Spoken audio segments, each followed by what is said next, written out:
Commander stood before the Galactic Council chamber, his scaled hands gripping the data tablet so hard it nearly cracked. The holographic display behind him showed system after system painted in red.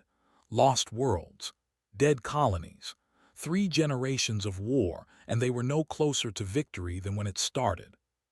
"The Dominion has taken the Outer Rim systems," reported, his voice flat with exhaustion. "Our forces are stretched thin. We need new strategies or we need to surrender."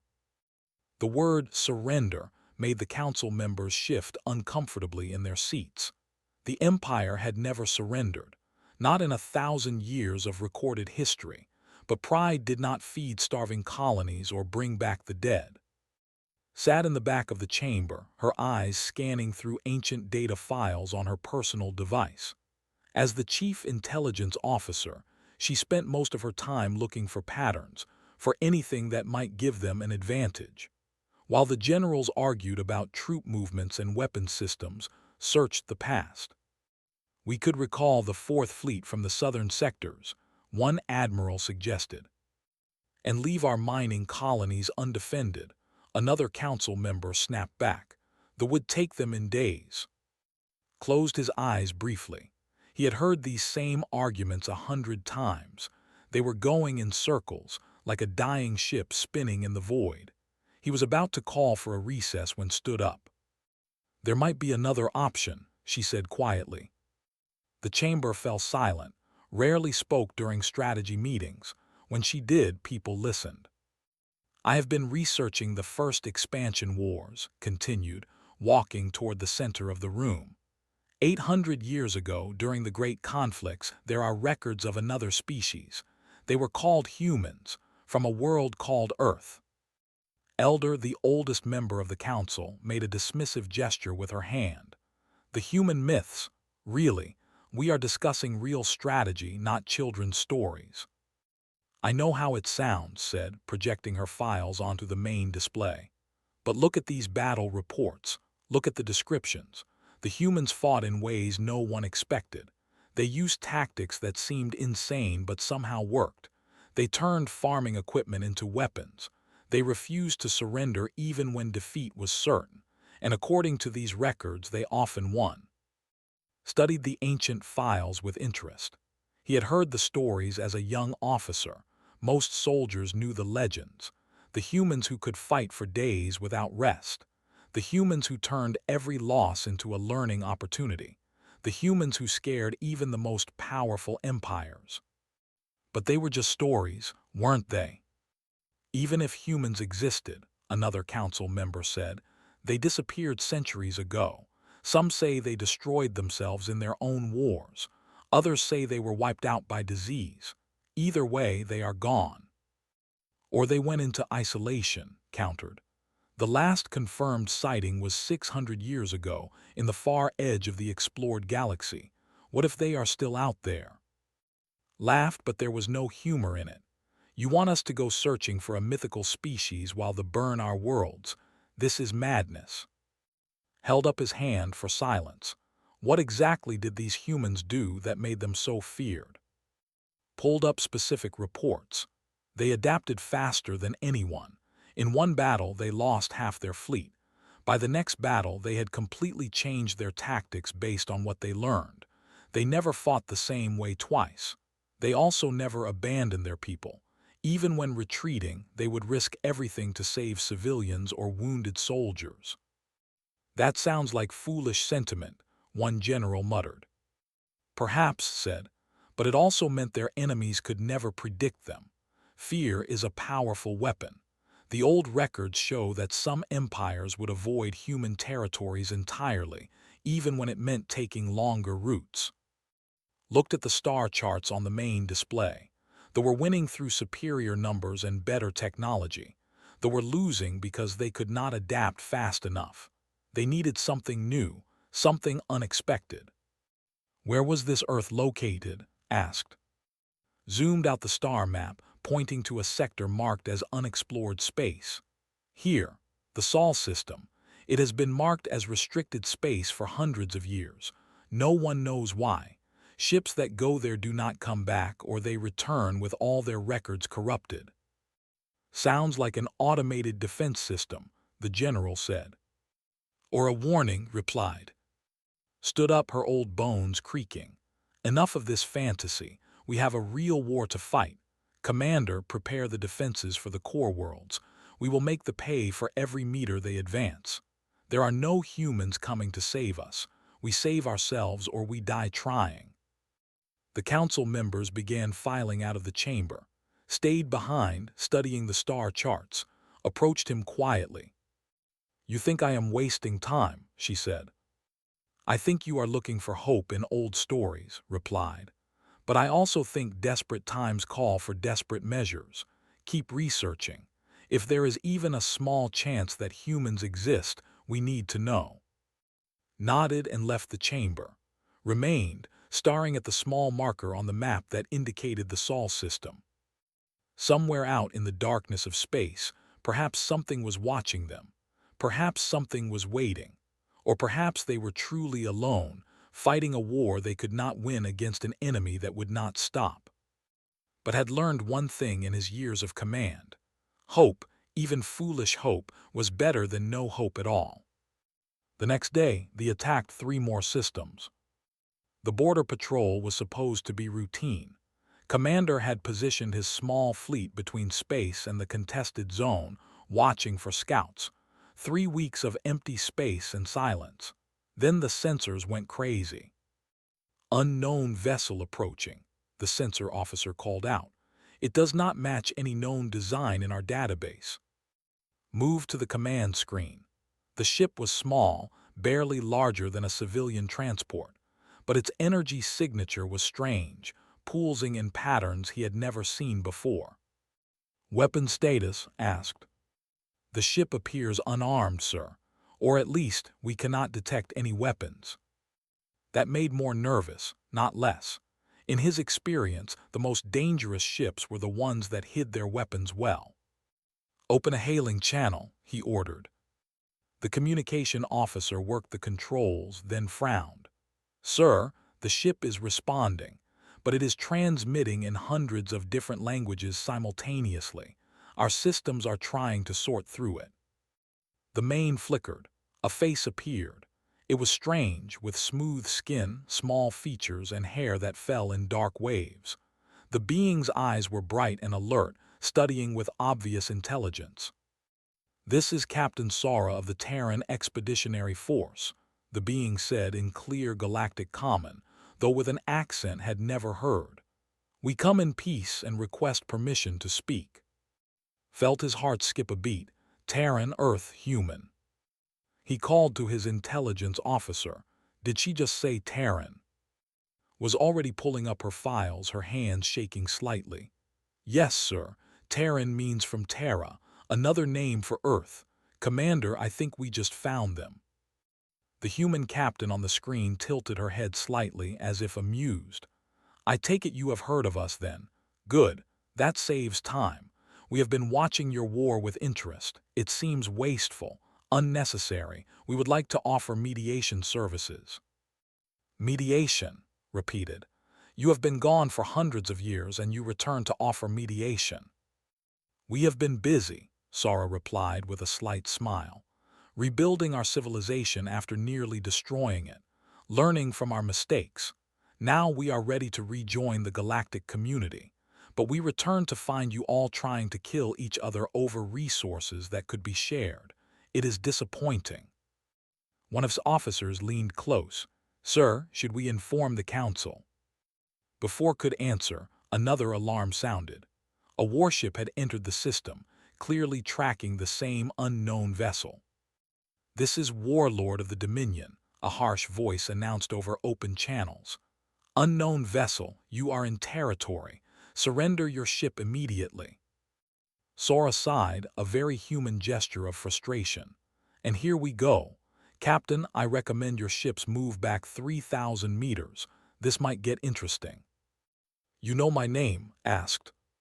We have been monitoring your communications for 3 weeks, another voice said. A second human appeared on screen next to Sora. She was shorter with sharp features. I am Bora, second in command.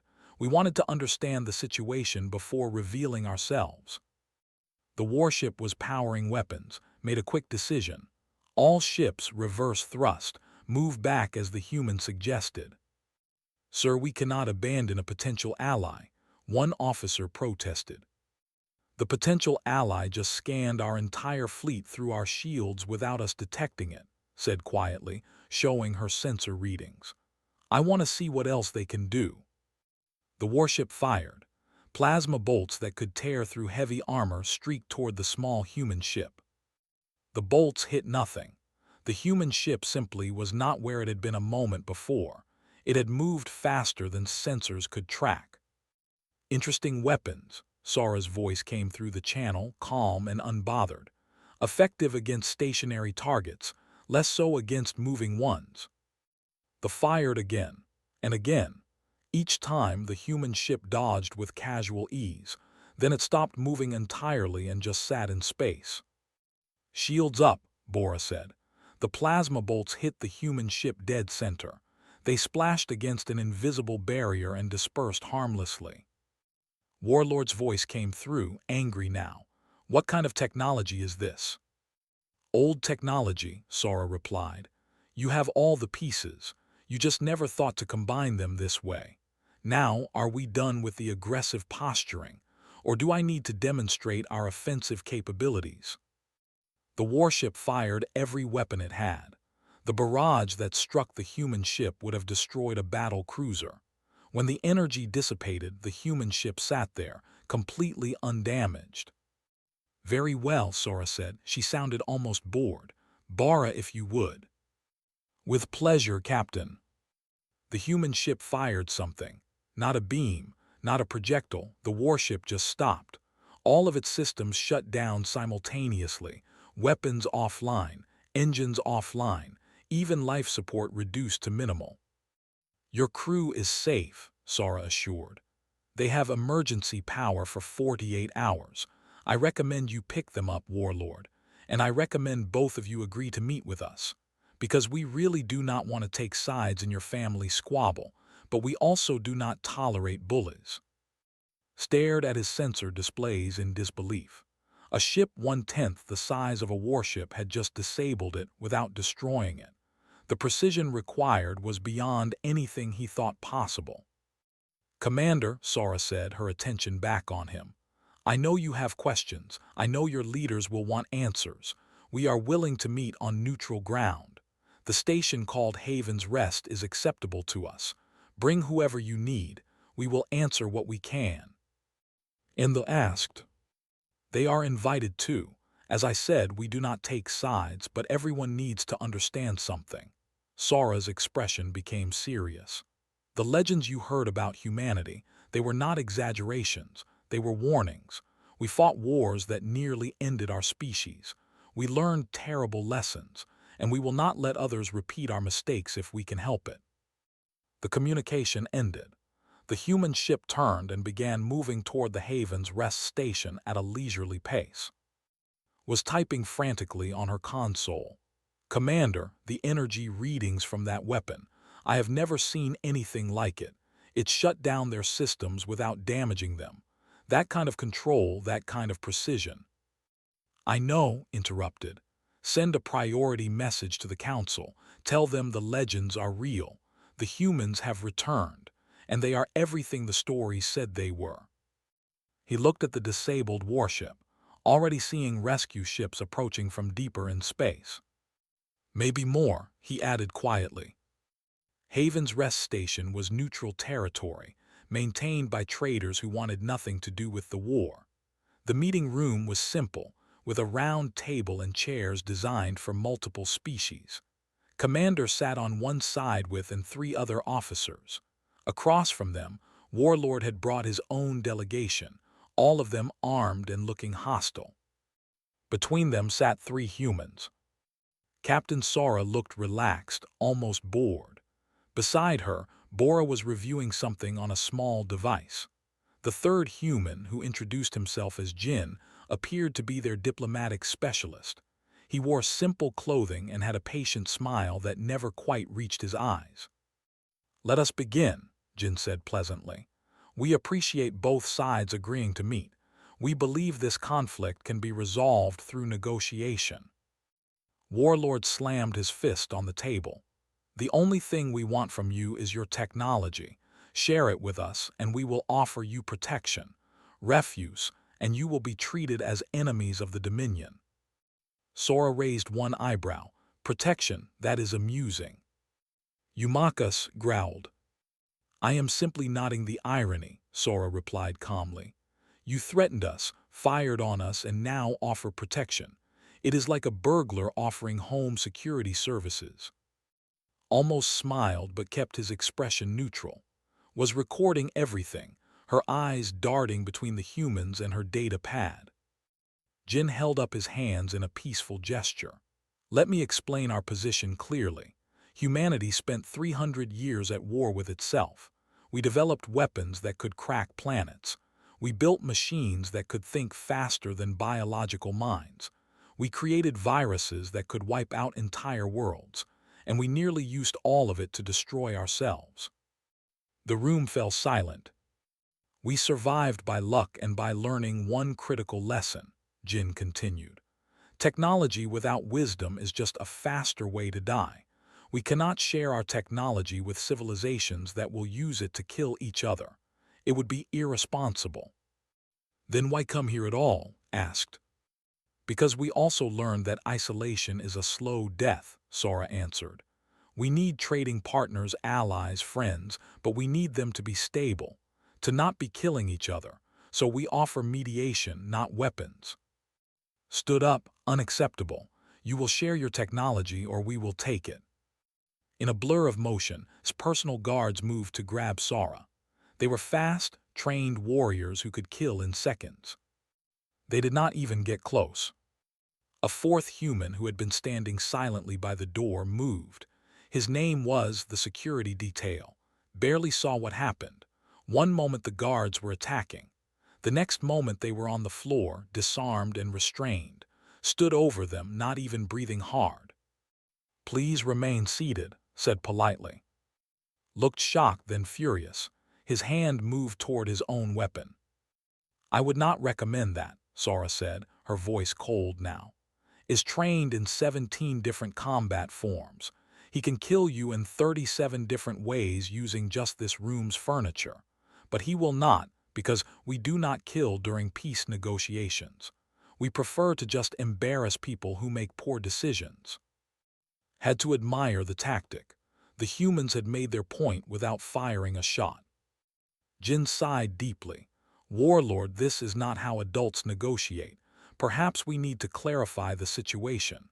Captain Sora, would you mind arranging a demonstration? I thought you would never ask, Sora said with a smile. She activated a holographic projector, showing the system they were in. I am transmitting coordinates to both of your fleets, a dead moon far from any colonies. I request that you send your best observers, military analysts, scientists, whoever you trust to report honestly. They will watch what we can do. And then asked, and then you can make informed decisions about whether threatening us is wise, Sora replied. 6 hours later, stood in an observation shuttle with a dozen other officers. Nearby, an observation ship held their analysts. On the dead moon below, the humans had set up a demonstration range. First test, Sora's voice came through the communications. Combat maneuvers. A single human shuttle launched from their ship. It was tiny, barely armed. Then 12 automated drones appeared, each one carrying weapons equal to a full fighter craft. The human shuttle dodged, spun, rolled, and twisted through space. The drones fired constantly, but they could not hit their target. Then the human shuttle began firing back. One by one, the drones were disabled with precise shots that destroyed their weapons but left them intact. Impossible, one officer whispered. That pilot is pulling forces that would kill any organic being. Look at the shuttle's internal display, said, showing her data pad. The pilot is conscious and in control. The humans must have developed technology to compensate for the forces. Or they have just adapted to withstand more than we can. another officer suggested. The second test showed engineering capability. The humans were given a broken freighter, damaged beyond repair by normal standards. 3 humans in spacesuits began working on it. They are using scrap metal from the moon's surface, noted. And are they using mining equipment as replacement parts? In 6 hours, the humans had the freighter flying again. It was crude, held together with improvised welds and parts that had no business working together. But it worked. They turned garbage into a spaceship, said quietly. The third test was the most unsettling. The humans were given a tactical simulation, one that the military used for training. It was designed to be impossible to complete. The goal was to teach officers how to make difficult decisions when no good options existed. 5 human soldiers entered the simulation. The officers watched as they approached the impossible scenario. Then the humans simply ignored the rules of the simulation. They used equipment in ways it was not designed for. They created tactics that should not have worked. They succeeded by refusing to accept that success was impossible. The simulation is designed to teach you to accept defeat gracefully, one tactical officer said, stunned. They just decided not to be defeated. A human marine, a man named Wu, appeared on the communication channel.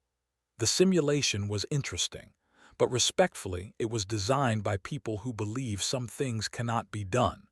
Humans stopped believing in impossible a long time ago. We just figure out how. The observation ships returned to Haven's Rest in silence, could see the doubt on every face. The observers looked disturbed. The officers looked thoughtful. When they returned to the meeting room, the atmosphere had changed. The legends said softly to Sora. They said humans were terrifying in combat, that you never surrendered, that you turned everything into a weapon. Those were understatements, were they not? Sora nodded. We did not share our worst weapons. We did not show you our warships. We did not demonstrate what desperation made us create. What you saw today was humans being careful and polite. The legends are about humans when we are not careful, when we are not polite, when we are fighting for survival. She looked at both and, so here is our offer. End this war, negotiate peace. We will help mediate, provide resources, share some technology once trust is established, or continue fighting and eventually you will drag us into it. And if that happens, you will learn firsthand why the old empires feared us. Believed her. The negotiations were progressing slowly but steadily. Had started to believe peace might actually be possible. Then everything went wrong. Warlord had left Haven's Rest 3 days earlier, claiming he needed to consult with the High Command. It was a lie. While the humans and discussed peace terms had been positioning his entire fleet for a massive surprise attack. The assault began at dawn on 7 core worlds simultaneously. Civilian targets, population centers, not military bases, had decided that if he could not have human technology, he would win the war before the humans could interfere. Burst into the operations center where was working with Captain Sora and Jin. Her face was pale with shock. Commander, we are under attack. Multiple systems. The casualty reports are already in the millions. Felt his blood turn cold. He pulled up the tactical displays, red markers everywhere. His home colony was under bombardment, schools, hospitals, residential areas. This is a violation of every war convention, said, his voice shaking with rage. He is targeting civilians on purpose. Sora's expression darkened as she reviewed the data was showing. Jin looked disturbed, his usual calm demeanor cracking. This changes things, Jin said quietly. No, Sora replied firmly. This is exactly what we wanted to avoid. We cannot get involved in internal conflicts. Internal turned to face her. Look at these reports. Children, families, he is burning our worlds, and you will do nothing. We said we would not take sides, Jin said, but even he sounded uncertain now. Sora was reading the casualty figures on her data pad. Her jaw was tight. Bora entered the room, saw the displays, and cursed in a language did not recognize. The communication system activated. A new voice, deeper and carrying absolute authority. "This is Captain of the Terran battlecruiser Indomitable. I have been monitoring this situation. Jin, Sora, I am overruling your non-intervention order." Jin looked surprised. "Captain, sir, the protocol clearly states." "The protocol also states that we do not tolerate bullies or war crimes," interrupted. "I am looking at civilian casualty reports, schools destroyed, medical facilities targeted. This is not a war. This is murder. The Terran Expeditionary Force is intervening." Sora closed her eyes briefly, then nodded. "Understood, Captain. What are your orders?" "Protect the civilians, stop the attacks, and remind Warlord why humans are feared." The Indomitable dropped out of faster-than-light travel directly above the most heavily attacked world. It was massive, 3 times the size of any warship in either the or fleets, but size was not what made it terrifying. It was what it did next. The Indomitable broadcast a message on all frequencies in every known language. The message was simple: "Attention forces, you are attacking civilians. This is a war crime. Cease immediately or face consequences." The ships ignored the warning and continued their bombardment. What happened next would be studied by military academies for generations. The Indomitable did not fire its main weapons. Instead, it deployed smaller craft, dozens of them. Each one moved to intercept bombers before they could reach their targets. The human ships did not destroy the vessels. They disabled them with the same precision Sora had demonstrated earlier. Weapons offline, engines offline, crews unharmed but helpless. On the ground, human dropships landed near civilian evacuation zones. Soldiers in powered armor began organizing rescues, pulling people from collapsed buildings, creating safe zones around hospitals and schools. Watch the tactical displays in amazement. The humans were fighting on 7 different worlds simultaneously with perfect coordination. They communicated constantly, adapted to each situation, and never seemed to panic. A cruiser fired on a human rescue ship that was evacuating wounded civilians. The Indomitable responded instantly. A beam of concentrated energy struck the cruiser's weapon systems, destroying them completely while leaving the rest of the ship intact. "Warning shot," Captain's voice announced calmly. "Next one will be through your bridge." The human forces used psychological warfare too. They broadcast messages showing soldiers surrendering peacefully and being treated well. They showed prisoners receiving medical care. They showed rescued civilians thanking human soldiers. One of the humans, a tactical officer named, predicted every move before they made it. She studied their patterns, their communication protocols, their command structure. When a fleet tried to flank the human position, had already positioned countermeasures. "They are not just good at fighting," observed. "They are good at understanding their opponents." The tide turned within 18 hours. The offensive stalled completely. Threw more ships into the battle, but it did not matter. The humans had taken control of the engagement. Then came the moment that defined the conflict. A human hospital ship was caught between 2 warships. It was unarmed, clearly marked with medical symbols, and full of wounded civilians and captured soldiers. The ships prepared to fire, apparently willing to kill their own people to hurt the humans. The human response was immediate. 3 human warships positioned themselves between the hospital ship and the vessels. They did not fire. They simply sat there, shields at maximum, protecting everyone on that medical ship. The human shields held. One ship took so much damage that its hull began to crack, but it did not move. More human ships arrived to reinforce the position.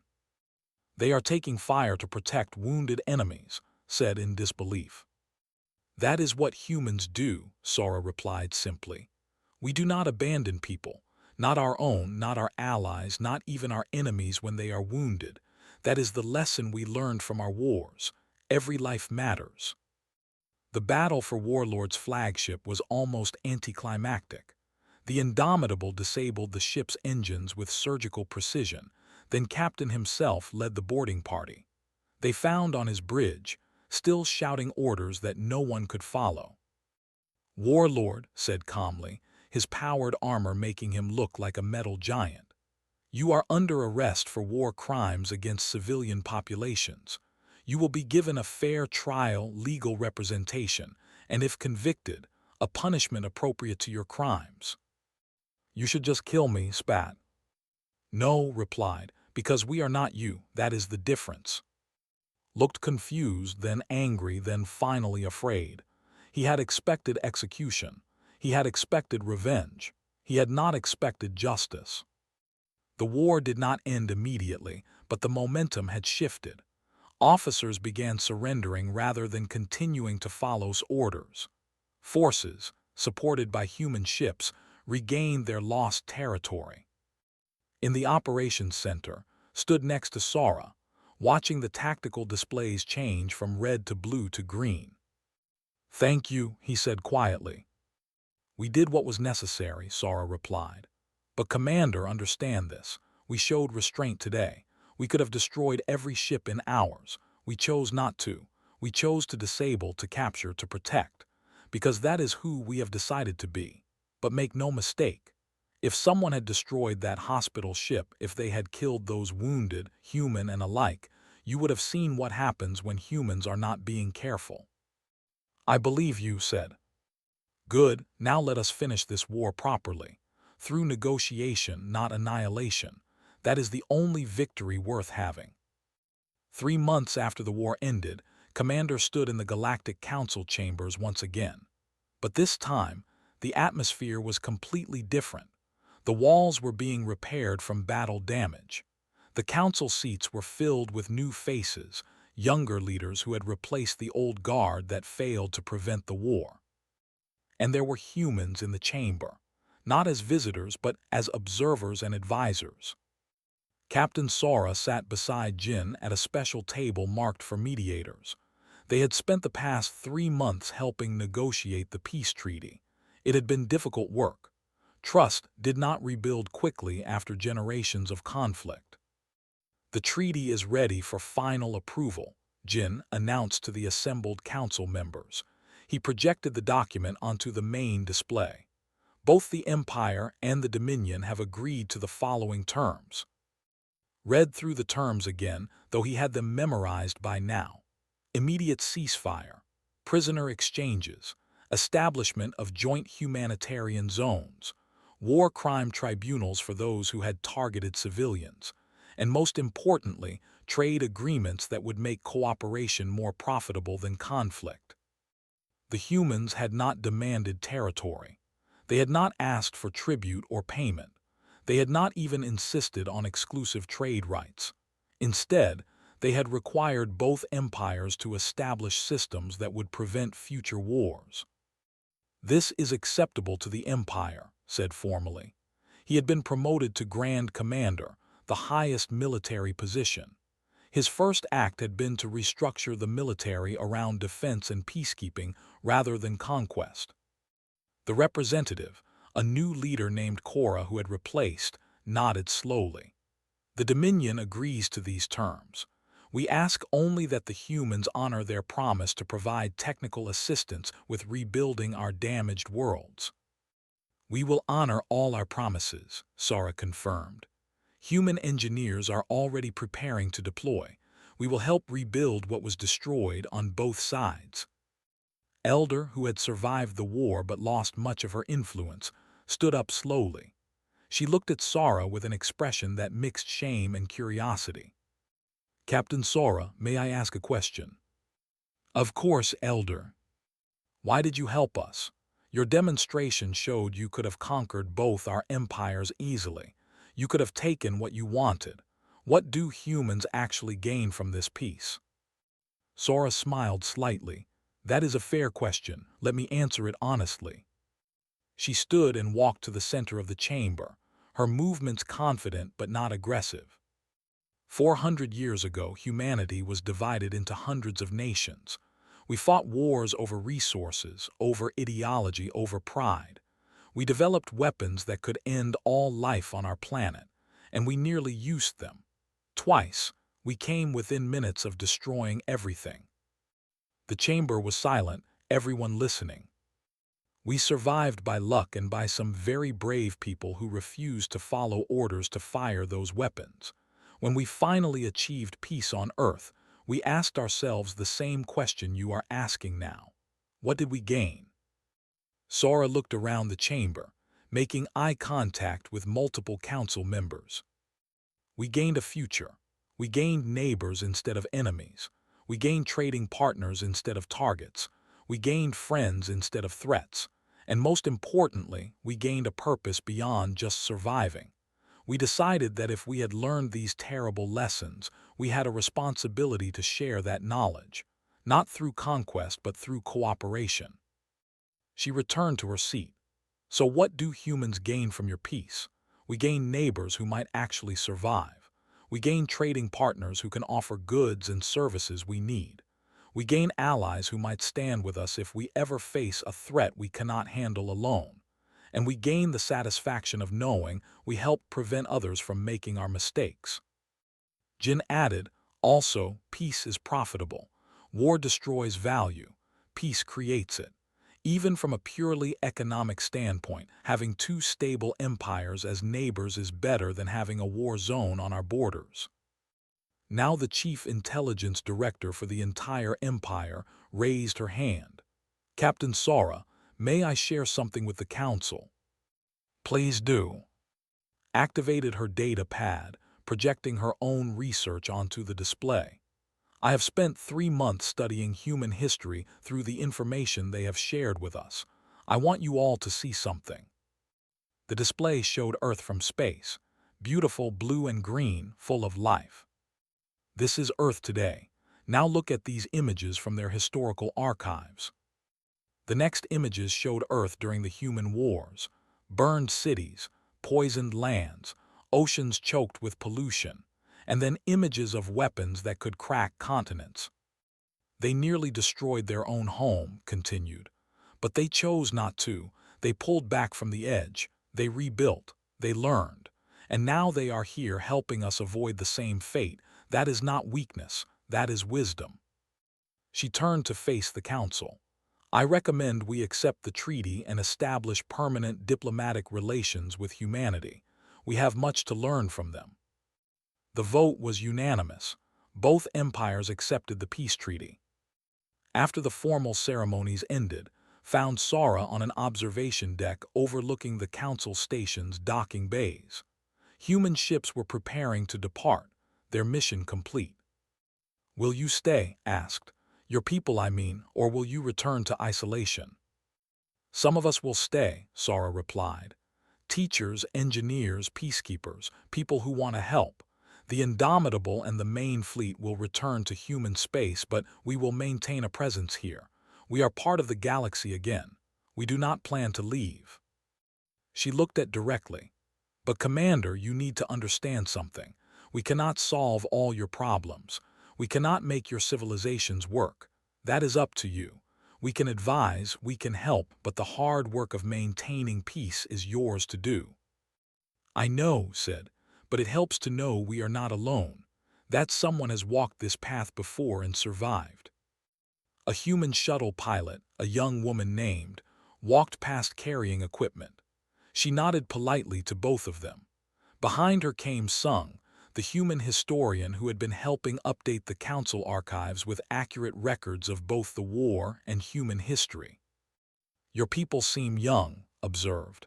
Not in years, but in attitude. You act like you have everything still to prove.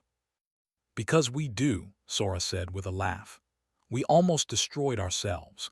We are still making up for that mistake. Every day we try to be better than we were. Every day we try to prove that our survival was deserved. She turned back to the window. The legends about humanity made us sound terrifying. And yes, we can be. We know how to fight. We know how to win. But that is not what we want to be remembered for. We want to be remembered as the species that learned, that changed, that chose peace even when war was easier. I think you will be, said. Far below them in the Council archives was making the final update to humanity's entry in the galactic database. Where it once had said status, unknown, possibly extinct or mythological, it now read something different. Humanity, real and present. Origins, Earth Sol system, known for adaptive combat tactics, innovative engineering, and refusal to abandon people in need. Diplomatic status, allied. Warning, do not threaten their allies or target civilians. They will respond with overwhelming force but measured restraint. Note, previously thought to be legend. Legends proven accurate but incomplete. Approach with respect. And then added one more line, something not from the official records but from her own experience. Humanity is a promise that survival is possible, that civilizations can learn from their mistakes, that there is always a choice between destruction and cooperation. They chose cooperation. So can we. Somewhere in deep space, a new alien species picked up transmissions of the recent conflict. They listened to the battle reports, the peace negotiations, the human broadcasts. In their council chambers, their leaders discussed in hushed tones. Did you hear? The humans are real. The legends were true.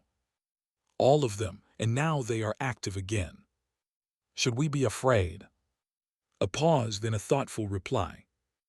No, if the reports are accurate, we should be hopeful. If the humans survived their own destructiveness and learned from it, perhaps we can too. Perhaps we all can. The transmission ended. The galaxy continued turning. Wars would still happen. Conflicts would still arise. But now there was something new in the darkness between stars. There was hope. And there were humans, no longer just legends, but real, flawed, determined people who had learned the hard way that peace was worth fighting for. And sometimes that was enough.